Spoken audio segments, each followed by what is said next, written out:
அன்று இராணுவத்தின் உயரதிகாரி இந்திய உயரதிகாரி அந்த ஹெலிகாப்டரில் சுமார் 14 பேர் வந்திருப்பதாக தகவல் சொல்கிறார்கள்.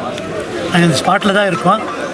நமது முதலமைச்சர் அவர்கள் உடனடியாக சென்று நான் உதகையில் இருந்தேன், உடனடியாக சென்று பார்க்க வேண்டும் என்று அவர் கட்டளையிட்டு அதன் பேரில் உடனே புறப்பட்டு இங்கே அந்த நேரத்தில் அங்கேருந்து ஒரு 25 கிலோமீட்டர் இருக்குது வந்திருக்கோம்.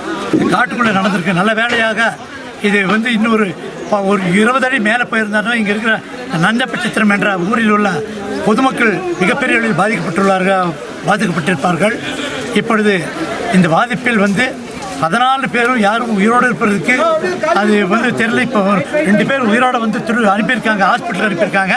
அவங்களும் ரொம்ப சீரியஸ்ன்னு சொல்கிறாங்க. இப்போ மீறி 5 பேர் அங்கே டெத்தாக இருக்கு ஏற்கனவே. இங்கே இன்னும் 7 பாடி இது உள்ள மாட்டிருக்கு. இப்போ மக்கள் எடுப்பதற்கு முயற்சி செய்து கொண்டிருக்கிறார்கள். மிலிட்ரியில் இராணுவத்தினர் நிறைய பேர் வந்திருக்காங்க. பொதுமக்களும் நிறைய உதவி செய்கிறாங்க. பக்கத்தில் தண்ணீரை கொண்டு போய் மக்கள் உதவி செய்து கொண்டிருக்கிறார்கள்.